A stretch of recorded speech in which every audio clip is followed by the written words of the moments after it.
Hello guys, and welcome to Controversial Conversations. If you're just like me and you're pretty sick of the police coming along to car meets and tarnishing the car meets that are going on, fucking everyone over and being a bunch of total snakes, then this video is for you. And today we're going to be talking about police on TikTok / social media and why it is a bloody joke. So if you're anything like me, you're sick and tired of the police coming along and tarnishing the car scene, targeting car enthusiasts and bringing an overall bad vibe to events, legalised or public. Now what we're here to do is to myth bust a video. Now what I'm sick of seeing is police online, on TikTok, wherever they are, being paid taxpayers' money to ponce around like a mere teenager on TikTok, chatting a load of bollocks. So today we're going to focus on why the police really shouldn't be getting paid our taxes money to be all over social media, pretending to be helping the public and pretending to be part of the car scene. This is police generally, but we're going to highlight a video today that I think is categorically wrong. And actually what this video is potentially doing is setting people up to be entrapped and to break the law.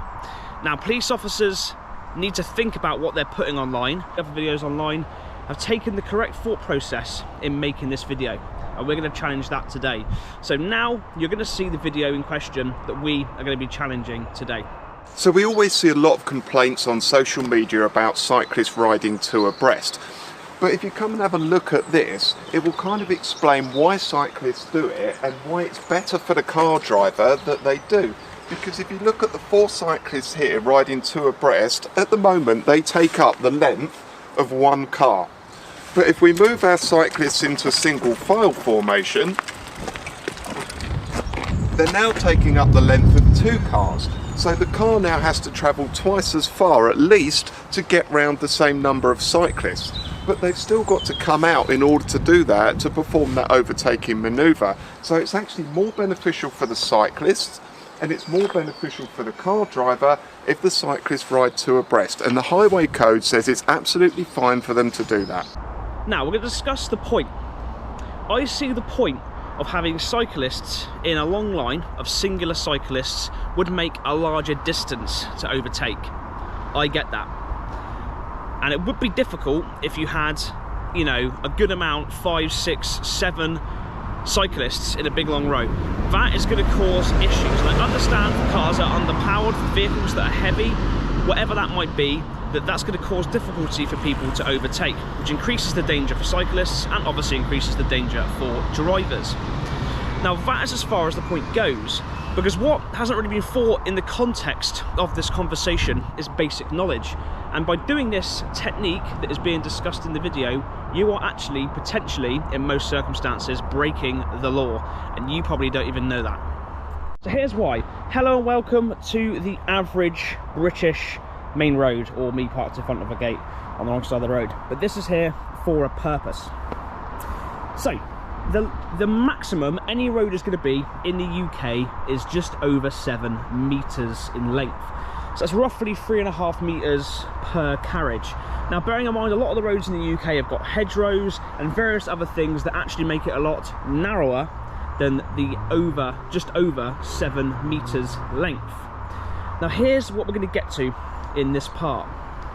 If we look here, this is my Peugeot and it's sat in what I would say would be the perfect driving position. Let's just try and follow the straight line there and the straight line there. It's kind of hard because it's sort of angled, but as we can see, I think you'll say on a normal road that's about ample distance from the curb without exaggerating, and then that leaves ample distance on the other side from here, which is the center line. Now here's the thing, we've got two 3.5 meter lanes. Now let's talk about the cyclists. So obviously you're going to pretend this car's over this side, but let's go with it here. If we have two cyclists abreast here, that is going to take up this lane. And he's even said in the video that two cyclists abreast, to have equal space between them and the hedgerow and not being too far over onto this side of the road, is going to take up a whole lane. Now that only leaves 3.5 meters or less in this gap. Now I can tell you now there's not 3.5 meters in this gap. I really should have got a tape measure, but I haven't. But looking at the length either side, I reckon there's about 2 meters or not much more. Now here's the issue. He's suggesting cyclists to cycle in pairs or in 4s or in 6s. Now this reduces the amount of space you need to overtake. That's granted. But what he's actually doing and forgetting is if cyclists are here and I'm now in the overtaking position, I am not keeping within the 1.5 meter distance. Now actually, what you are going to find in pretty much all of the roads, especially in back roads and tight roads like that, that this lane will be quite narrow either side of my vehicle. Now, the average width for a car in the UK is 1.8 meters. Now, actually, what we understand is nowadays people are driving bigger, larger, wider vehicles. So this is not completely accurate depending on what vehicle, the width of the road, how far over the cyclists are, but we're going by the average and what statistics show. So 1.8 meters. Now, on this lane here, this is probably maybe a little bit more than 2 meters at the very most. So what this means is your 1.8 meter wide vehicle, even if tucked right up against the bush or the road in this side here, is not allowing a 1.5 meter distance for overtaking. So what I'm trying to say here is, in this video, the police are suggesting that we should overtake cyclists in 2s, and also suggesting that cyclists should go in 2s. Now I'm categorically telling you that that is going to increase the danger to cyclists and drivers on the road. Now, obviously the overtaking gap is not going to be as long. You know, if we look at the the length of my Peugeot here, as you can imagine, a cyclist will probably be about half the length of my car. So I appreciate it's not a lot to overtake, but the problem is you're breaking the law by doing it, first of all, which underlines everything else. But secondly, you're actually having to go out into the other lane of traffic, which I would say, in most predicaments especially, is more dangerous. Now what this does mean is this is a fairly fast, nippy little car, and you'll get around quite fast. But if you're driving a big Arctic, or a bus, a truck, a large van, anything of a size, you've got no chance of overtaking cyclists in rows of 2. And, you know, just to discard the fact, it's also going to be illegal for you to do so in pretty much every application. So what I'm saying is, this video that the police have shared is actually going to make you break the law. Now, if you don't choose to overtake 2 cyclists, the other problem you face is it's actually going to increase road rage. Now that's an issue in itself, but also it means that heavy, bigger vehicles are practically, even if they choose to break the law by overtaking a cyclist in a pair, they're not going to have the performance to get around them. So this means we're going to have massive tailbacks. We're going to have idiots and stupid people trying to overtake 2 or 3 or 4 cars back, which is obviously going to be very dangerous to cars coming down this side of the road. And I think actually this video, I dare say, should be removed, because I think it is actually very, very dangerous. And actually I would say it's a form of entrapment, because they're suggesting the public to do something which is actually illegal. So here we are, cyclists. If you're a cyclist, this is your choice. You can cycle in a single lane, or you can cycle in pairs. In some applications, cycling in pairs is probably safer for you. But in my opinion now, and I'm not even hating against cyclists here, I'm saying in my opinion, it's actually safer for you and the motorists to stick to the side. Now, if this was the video of an officer saying, you know, you're legally allowed to cycle in 2s, but we suggest you try and keep as close as you can in a singular fashion, then that would make sense. But what is being done here, I would say, is actually going to be a form of entrapment, because whether this officer knew it or not, he is actually getting people to break the law, and it's going to put people and lives in danger. So what I'm quite simply saying is this: police, stop posting these bullshit videos online and think about what you're posting, because the problem is what you're posting is potentially putting people in danger. Maybe the thought process hasn't been there, maybe they really haven't thought about deeply the legislation at current.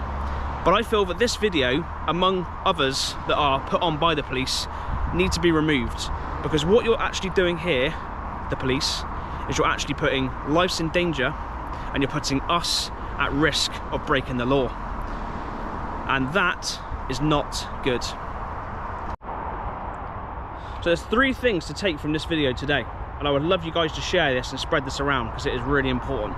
Number 1, cyclists and drivers, and pedestrians included, anyone's safety is utmost important.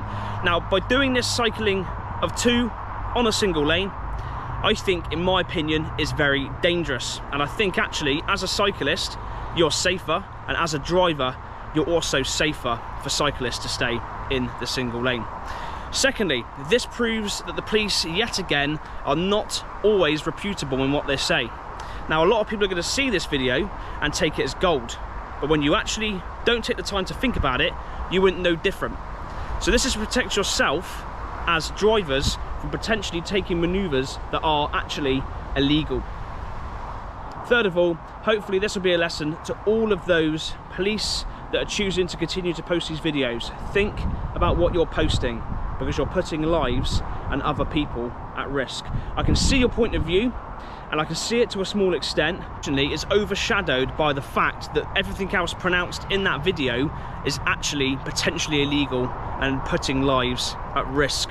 So we just need to think about what we're posting online, especially if we're posting from a law enforcement background, which should be guiding us to do things safely and correctly within the law.